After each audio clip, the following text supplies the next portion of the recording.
ఏ తెలుగు ప్రజల ఓట్ల వల్లనే యూపీఏ 1 యూపీఏ 2 అధికారంలోకి రాగలిగాయో ఇవాళ ఆ తెలుగు ప్రజలే కాంగ్రెస్ పార్టీని తిరస్కరించే పరిస్థితి ఏర్పడింది. అసెంబ్లీ ఎన్నికల రిజల్టే రిపీట్ అయితే టీఆర్ఎస్ సులభంగా 14 to 16 సీట్స్ అంటే దాదాపు అన్ని సీట్లు గెలుచుకుంటుంది. ఆంధ్రప్రదేశ్ రాజకీయాలు ఒక 3 డామినెంట్ కాస్ట్ల మధ్య డివైడ్ అయి ఉన్నాయి. తెలుగుదేశం వెనకాల కమ్మ కాస్టు, వైఎస్ఆర్ కాంగ్రెస్ వెనకాల రెడ్డి కాస్టు, అలాగే కాపులు జనసేన వెనకాల ఉండవచ్చు అనేది అనుమానం.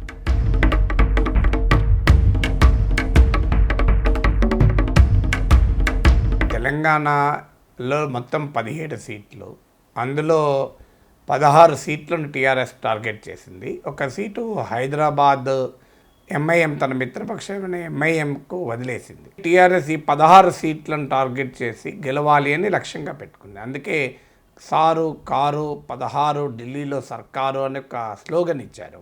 ఎందుకు ఈ 16 సీట్ల మీద టీఆర్ఎస్కి అంత నమ్మకం అంటే, ఇటీవల జరిగిన అసెంబ్లీ ఎన్నికల్లో టీఆర్ఎస్కు 14 సీట్లలో ప్రతిపక్షం కన్నా ఆధిక్యత వచ్చింది. ప్రతిపక్షం అంటే అప్పుడు కాంగ్రెస్, టీడీపీ, తెలంగాణ జనసమితి, సిపిఐ కలిసి పోటీ చేశాయి. అందులో గతంలో కాంగ్రెస్ పార్టీకి బలమైనటువంటి నియోజకవర్గాలుగా ఉన్న నల్గొండ, మీకు మహబూబ్ నగర్ లాంటి సెగ్మెంట్లో కూడా టీఆర్ఎస్కు 1 to 2 lakh ఇలా మెజారిటీ వచ్చింది. అందువల్ల టీఆర్ఎస్ నమ్మకం ఏంటంటే అసెంబ్లీ ఎన్నికలు ఈ మధ్యన జరిగాయి కనుక సేమ్ రిజల్ట్ రిపీట్ అవుతుంది అని. కానీ ఈరోజు ప్రతిపక్ష కూటమి లేదు, టీడీపీ పోటీ చేయడం లేదు, ఎక్కడ తెలంగాణ జనసమితి కాంగ్రెస్తో లేదు, సిపిఐ కాంగ్రెస్తో లేదు, టీడీపీ కాంగ్రెస్కు మద్దతు ఇస్తోంది, తెలంగాణ జనసమితి విడిగా 2-3 సీట్లలో పోటీ చేస్తుంది. దీనికి తోడు ఖమ్మం లోక్సభ సెగ్మెంట్లో ఉన్న 4 ప్రతిపక్ష ఎమ్మెల్యేలని, మహబూబాబాద్ లోక్సభ సెగ్మెంట్లో ఉన్న 2 ఎమ్మెల్యేలని కూడా టీఆర్ఎస్ ఆకర్షించింది. అందువల్ల ఈ ఎమ్మెల్యేలు కూడా తమ వైపు రావడము, ప్రతిపక్ష కూటమి చెల్లాచెదురు కావడము, దీనికి తోడు అక్కడ అభ్యర్థులను నిలబెట్టడంలో కూడా టీఆర్ఎస్ ఎత్తుగడేసింది. ఉదాహరణకు ఖమ్మంలో టీడీపీ ఎమ్మెల్యేగా పోటీ చేసిన టీడీపీ నాయకుడైన నామా నాగేశ్వరరావును టీఆర్ఎస్లోకి తీసుకొని ఆయన చాలా అర్ధాంగ బలాలు ఉన్నటువంటి అభ్యర్థి. సో ఆయనను తీసుకొచ్చి అక్కడ అభ్యర్థిగా పెట్టారు. సో అందువల్ల ఈ ఎత్తుగడలు వేయడం వల్ల ఆ 2 సీట్లు కూడా మేము గెలుచుకుంటాము. అసెంబ్లీ ఎలక్షన్స్ అరిథమెటిక్ కనుక రిపీట్ అయితే ఆ తర్వాత వచ్చిన పరిణామాల నేపథ్యంలో ఈ 16 సీట్లు మేము గెలుచుకుంటామని టీఆర్ఎస్ లెక్కలు వేస్తోంది. అయితే కాంగ్రెస్ నమ్మకం ఏంటంటే అసెంబ్లీ ఎన్నికలు, లోక్సభ ఎన్నికలు వేరువేరుగా ఉంటాయి.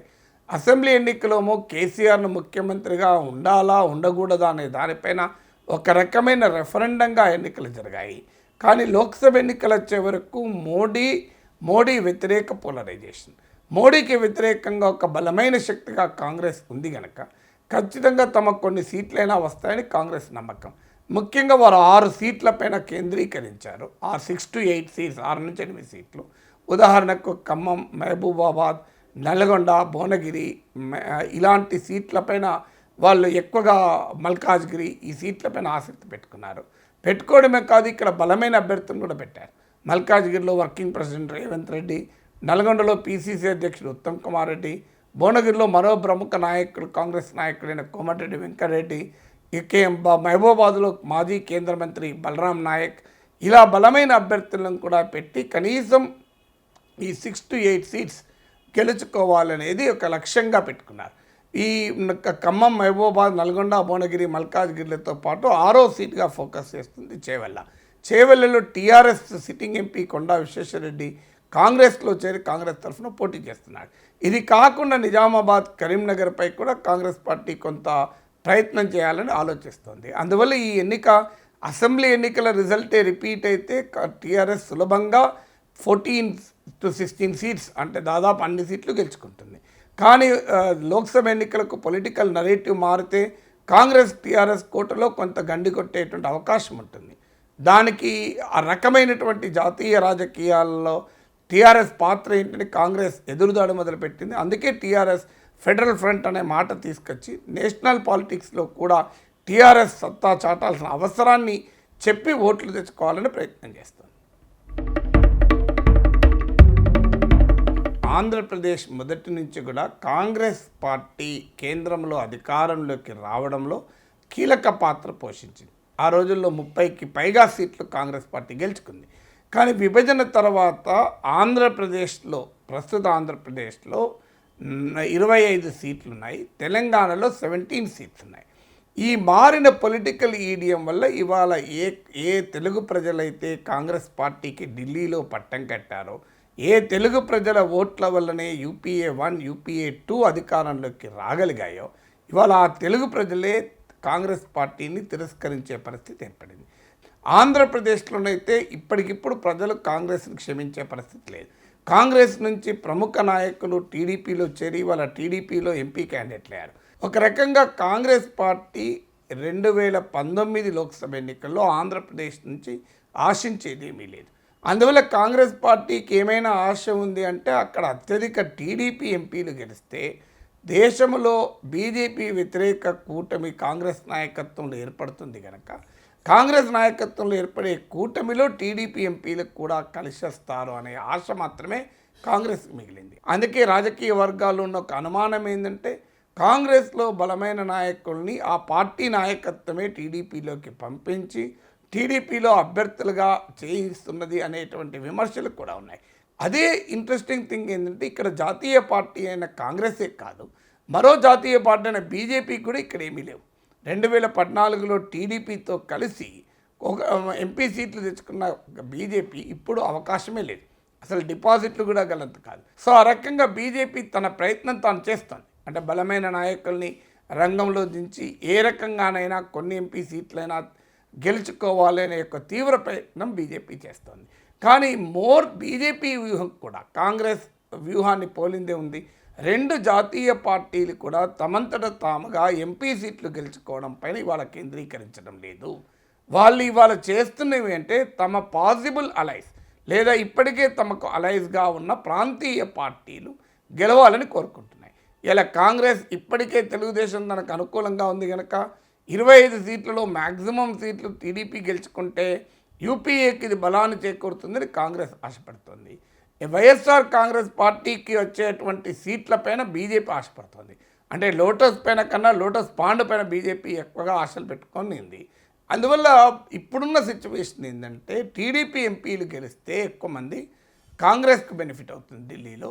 వైఎస్ఆర్ కాంగ్రెస్ పార్టీ ఎక్కువ మంది ఎంపీలను గెలుచుకుంటే అది బీజేపీకి బెనిఫిట్ అవుతుంది. అందువల్ల జాతీయ పార్టీలు నేరుగా ప్రత్యక్షంగా ఇక్కడ ఎంపీ సీట్లు గెలుచుకునే పరిస్థితి లేదు. ఇక్కడికి వచ్చే వరకు తమకేమీ స్టేక్స్ లేవు.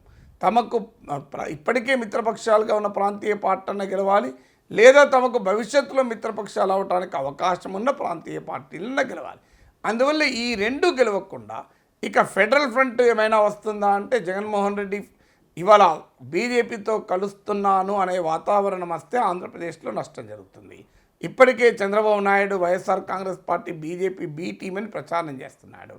అందువల్ల ఈ పరిస్థితుల్లో బీజేపీతో కలిస్తే తమ సాంప్రదాయ ఓటింగ్లో, తమ ట్రెడిషనల్ ఓటింగ్లో కూడా గండిపడే ప్రమాదం ఉంది కనుక బీజేపీతో కలిసినట్టు కనబడదలుచుకోలేదు. అందువల్ల ప్రత్యేక హోదా అంశంలో బీజేపీ పట్ల ఆంధ్రప్రదేశ్లో చాలా తీవ్రమైన కోపం ఉంది కనుక జగన్మోహన్ రెడ్డి ఇప్పటికిప్పుడు బీజేపీతో కలుస్తున్నారన్న వాతావరణం వస్తే ఆయనకు నష్టం. అందుకొరకు ఆయన ఫెడరల్ ఫ్రంట్ అని అంటున్నాడు. అయితే ఇప్పటికున్న సర్వేల ప్రకారం అయితే వైఎస్ఆర్ కాంగ్రెస్ పార్టీ అత్యధిక ఎంపీ సీట్లు గెలుచుకుందని సర్వేలు వస్తున్నాయి.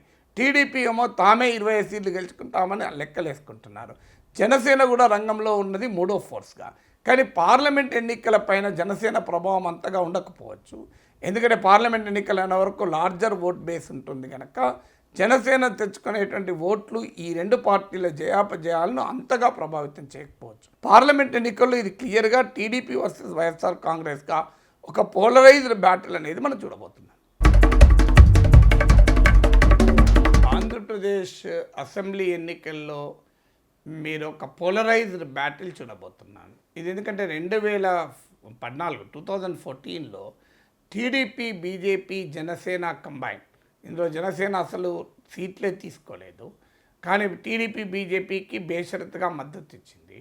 TDP BJP combine YSR Congress పైన హార్డ్లీ 2% మార్జిన్తో గెలిచింది.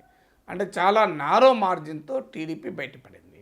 ఇప్పుడు అసెంబ్లీ ఎన్నికలకు వచ్చే వరకు 2019కి వచ్చే వరకు బీజేపీ టీడీపీతో లేదు, సెపరేట్గా పోటీ చేస్తుంది.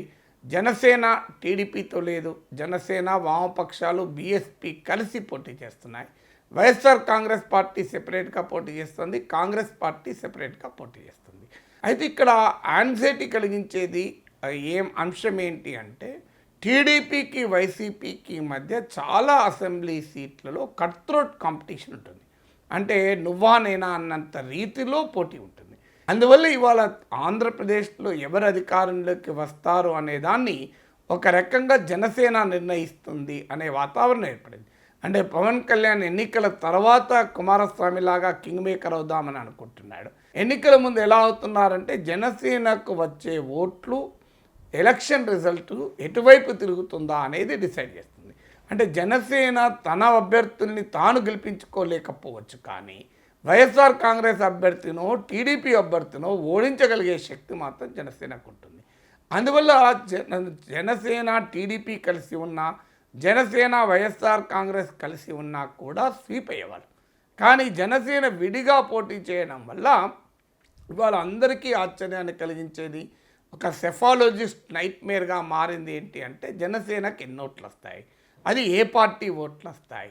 రెండు స్కూల్స్ ఆఫ్ థాట్ ఇక్కడ ముందున్నాయి. ఒకటేమో జనసేన కూడా టీడీపీని తిడుతున్నారు కనుక ప్రతిపక్ష ఓటును చీలుస్తుంది, అందుకే వైఎస్ఆర్ కాంగ్రెస్ పార్టీ పైన కూడా టార్గెట్ చేస్తున్నారు.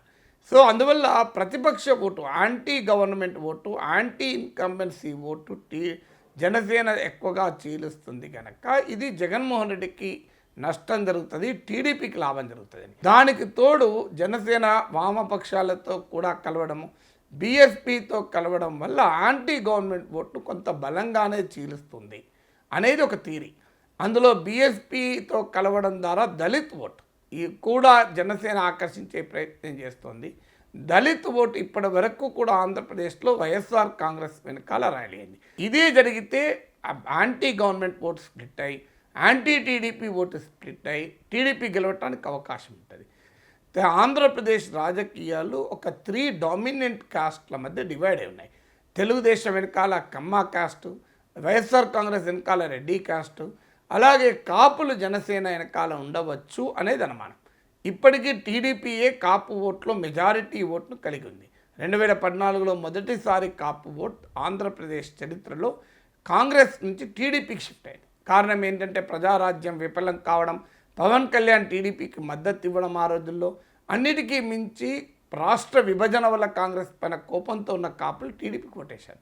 ఒకవేళ ఈ కాపు ఓటు గణనీయంగా కనుక జనసేనకు వెళ్ళిపోతే టీడీపీకి వచ్చే పాజిబుల్ ఓటు పోతుంది అనేది ఒక థియరీ. అందువల్ల జనసేన ఇవాళ ఇటు టీడీపీ వారికి అటు వైఎస్ఆర్ కాంగ్రెస్ పార్టీకి టెన్షన్ మాత్రం పుట్టిస్తున్నారు. అయితే చంద్రబాబు నాయుడు ఆశలు పెట్టుకున్నది ఏంటంటే ఇటీవల తాను ప్రారంభించిన సంక్షేమ పథకాలు అన్నదాత సుఖీభవ కానీ, పసుపు కుంకుమ డాక్రా మహిళలకు 10,000 రూపాయలు వేయడం కానీ, మరీ ఇటీవల పెన్షన్లను 3,000 రూపాయలు పెంచుతానని చెప్పడం కానీ, ఈ రకమైన సంక్షేమ పథకాలపైన ఆశలు పెట్టుకున్నాడు. దీనికి తోడు కొత్తగా యాడ్ అయిన ఫ్యాక్టర్ ఏంటంటే ఆంధ్ర సెంటిమెంట్ రోజ్ చేయడం. టీఆర్ఎస్కు వైఎస్ఆర్ కాంగ్రెస్ పార్టీకి జగన్కు కేసీఆర్కు ఉన్న మైత్రిని ఎక్స్ప్లాయిట్ చేసే పని చంద్రబాబు నాయుడు చేస్తున్నాడు. అందువల్ల ఇది ఒక రకంగా సెంటిమెంట్ల పైన, 2 పార్టీల మధ్య, 2 నాయకుల మధ్య, ఒక రకంగా 2 కులాల మధ్య పోటీగా ఆంధ్రప్రదేశ్ రాజకీయం, ఆంధ్రప్రదేశ్ ఎన్నికలు మారాయి.